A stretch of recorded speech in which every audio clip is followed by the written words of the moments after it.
Hello everyone. अब हम अपना नया टॉपिक स्टार्ट करने वाले हैं जो है फर्स्ट लॉ ऑफ थर्मोडायनेमिक्स। अभी तक हमने थर्मोडायनेमिक्स के बेसिक्स क्लियर कर लिए हैं। ज़ीरोथ लॉ ऑफ थर्मोडायनेमिक्स हमारा कंप्लीट हो गया है। अब हम स्टार्ट करने वाले हैं फर्स्ट लॉ ऑफ थर्मोडायनेमिक्स, लेकिन उसके पहले हम अपने बेसिक्स स्ट्रॉन्ग करेंगे जो कि थर्मोडायनेमिक्स के फर्स्ट लॉ को समझने में हेल्प करेंगे। तो आइए हम सबसे पहले स्टार्ट करते हैं कि what is energy. Actually energy जितना सिंपल टर्म है, कॉमन टर्म है जो हम डेली यूज़ करते हैं या सुनते हैं, वो उतना सिंपल उसको डिफ़ाइन करना नहीं है। एनर्जी को डिफ़ाइन करना बहुत ही ज़्यादा कॉम्प्लेक्स है। It is the most asked question in the world. ये सबसे ज़्यादा पूछा जाने वाला क्वेश्चन है और इसको एक्सप्लेन करना उतना ही डिफ़िकल्ट है। Actually we are surrounded by energies. अगर हम अपने डेली लाइफ में देखें तो हम हर चीज़ पॉसिबल है वो है केवल और केवल एनर्जी के कारण। हम बोल पाते हैं, हम कुछ भी वर्क कर पाते हैं, वो हमारे अंदर स्टोर्ड एनर्जी के कारण जो हमें फूड से मिलती है। हम फूड को इनटेक करते हैं, फिर उसका डाइजेशन होता है और फूड की केमिकल एनर्जी जो है वो स्टोर हो जाती है एटीपी में। एटीपी एड्रिनोसिन ट्राइफॉस्फेट को कहते हैं, जो कि एनर्जी कैरिंग मॉलिक्यूल है। ये सेल में रहता है और यहाँ से फिर एनर्जी पूरी सेल को डिस्ट्रीब्यूट होती है और फिर हम कुछ वर्क कर पाते हैं। यहाँ तक कि जो साउंड है वो भी एनर्जी है। जब हम बोलते हैं तो हमारे जो वोकल कॉर्ड्स हैं वो वाइब्रेट होते हैं और वो प्रोड्यूस करते हैं साउंड एनर्जी। इसी तरह जो आप मेरे लेक्चर को सुन पा रहे हैं वो इलेक्ट्रिकल एनर्जी कन्वर्ट हो रही है साउंड एनर्जी में। एक्चुअली इलेक्ट्रिकल एनर्जी भी बहुत इंपॉर्टेंट रोल प्ले कर रही है हमारी डे टू डे लाइफ में। देखिए, हम जब स्विच ऑन करते हैं फ़ैन के लिए तो इलेक्ट्रिकल एनर्जी कन्वर्ट होती है मैकेनिकल एनर्जी और फ़ैन मूव करने लगता है। एक्चुअल में देखा जाए तो ये पूरे यूनिवर्स का एग्जिस्टेंस ही पॉसिबल हो पाया है बिकॉज ऑफ एनर्जी। आपने पढ़ा होगा बिग बैंग थ्योरी, जहाँ पे हाईली डेंस्ड जो मास था वो एक्सप्लोड हुआ था, उसके एनर्जी अंदर स्टोर्ड एनर्जी के कारण वो एक्सप्लोड हुआ और ये पूरा यूनिवर्स मिला। जितने भी प्लैनेट्स हैं वो सन के अराउंड मूव करते हैं बिकॉज ऑफ ग्रेविटेशनल एनर्जी। इसी तरह एनर्जी बहुत इम्पॉर्टेंट रोल प्ले कर रही है हमारी डे टू डे लाइफ में और इस यूनिवर्स को चलाने में।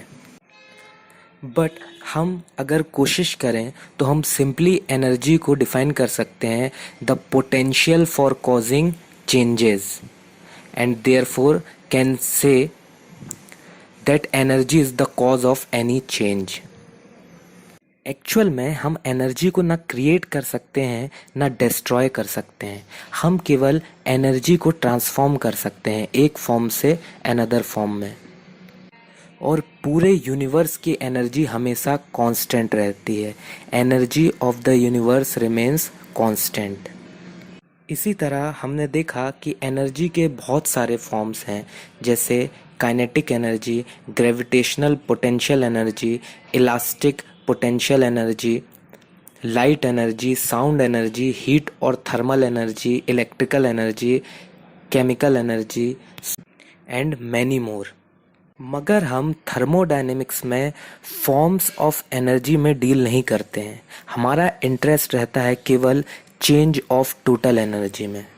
तो हम थर्मोडायनेमिक्स में ब्रॉडली एनर्जी को दो पार्ट में डिवाइड करते हैं। एक है मैक्रोस्कोपिक और दूसरी है माइक्रोस्कोपिक फॉर्म्स ऑफ एनर्जी। तो मैक्रोस्कोपिक एनर्जी क्या होती है? The energy possessed by the system as a whole with respect to an external reference frame constitute macroscopic forms of energy such as kinetic energy and potential energy। जो हम बाहर से जब system को देखते हैं और वो पूरा का पूरा सिस्टम एज अ होल जो एनर्जी को कंटेन करके रखता है, उसे हम बोलते हैं मैक्रोस्कोपिक एनर्जी। जैसे काइनेटिक एनर्जी, जब सिस्टम पूरा बल्क मूव करता है, बल्क मोशन होता है, उसे हम बोलते हैं काइनेटिक एनर्जी। जो पूरा का पूरा बल्क जिस पोजीशन में होता है, हम उसे बोलते हैं पोटेंशियल एनर्जी। अब हम समझते हैं कि माइक्रोस्कोपिक एनर्जी क्या होती है। The energy possessed by the system with respect to then molecular structure and molecular level interactions constitute microscopic forms of energy। जो सिस्टम एनर्जी पजेस करता है इंटरमोलिकुलर लेवल में, कि इंटरमोलिकुलर लेवल में इंटरेक्शंस क्या हो रहे हैं मॉलिक्यूल्स के, या मॉलिक्यूल का स्ट्रक्चर क्या है, इस पे डिपेंड करती है हमारी माइक्रोस्कोपिक एनर्जी। और ये आउटसाइड रेफरेंस पे डिपेंड नहीं करती है। और इसी माइक्रोस्कोपिक फॉर्म ऑफ एनर्जी को हम बोलते हैं इंटरनल एनर्जी, जो डिनोट की जाती है कैपिटल यू से। देखिए, हम अगर माइक्रोस्कोपिक एनर्जी को भी देखें तो वो 4 पार्ट में डिवाइड होती है। एक है सेंसिबल एनर्जी, दूसरी है लेटेंट एनर्जी, तीसरी है केमिकल एनर्जी और चौथी है न्यूक्लियर एनर्जी।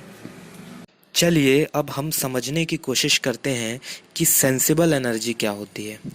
देखिए, sensible energy is due to molecular kinetic energy possessed by molecules of system.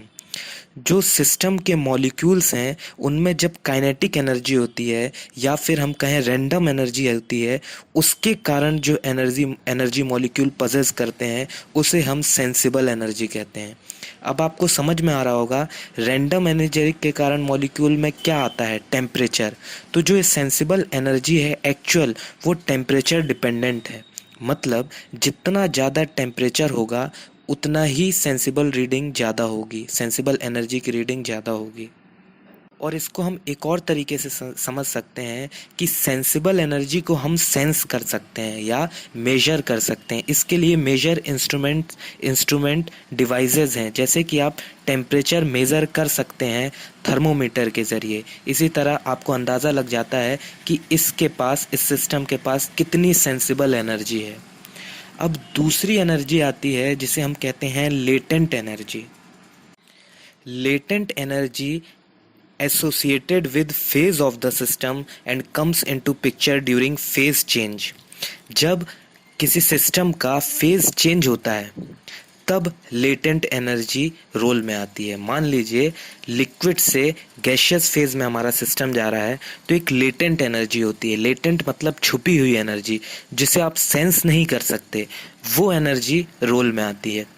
जब फेज चेंज होता है तो टेम्परेचर कांस्टेंट रहता है, लेकिन कोई तो एनर्जी है जो लिक्विड फेज को गैशियस फेज में कन्वर्ट कर रही है। वो एनर्जी है लेटेंट एनर्जी, जो आपको सेंस नहीं हो रही है टेम्परेचर चेंज में, लेकिन वो एनर्जी रोल में है और वो एक फेज को चेंज कर रही है दूसरे फेज में। अब अगर आप देखें और इसको और डीपली समझने की कोशिश करें तो फेज चेंज में क्या होता है एक्चुअल में। मान लीजिए वाटर के 2 मॉलिक्यूल हैं।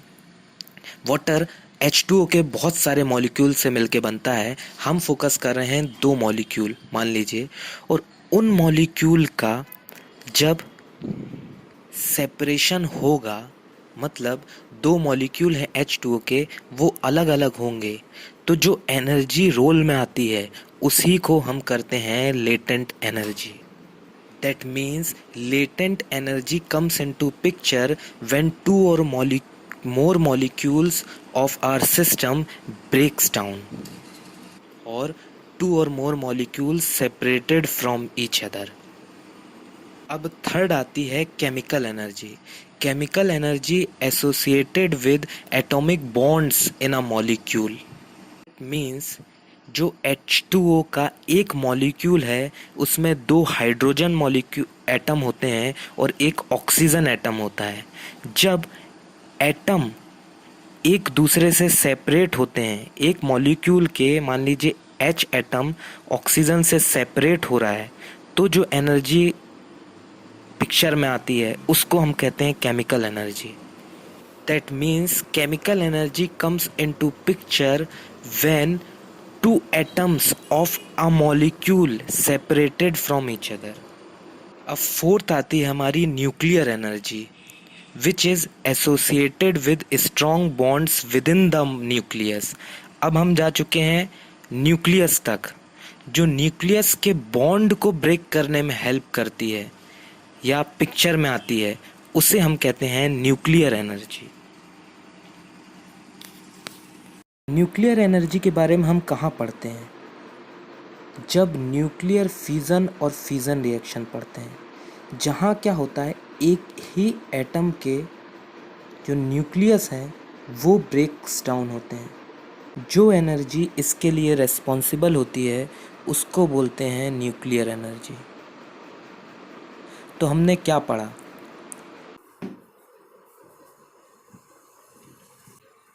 जब दो मॉलिक्यूल सेपरेट हो रहे हैं तो लेटेंट एनर्जी, जब एक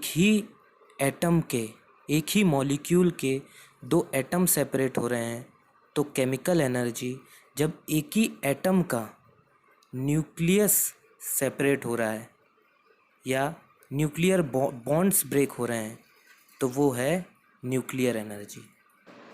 now we try to understand how does the energy of system change.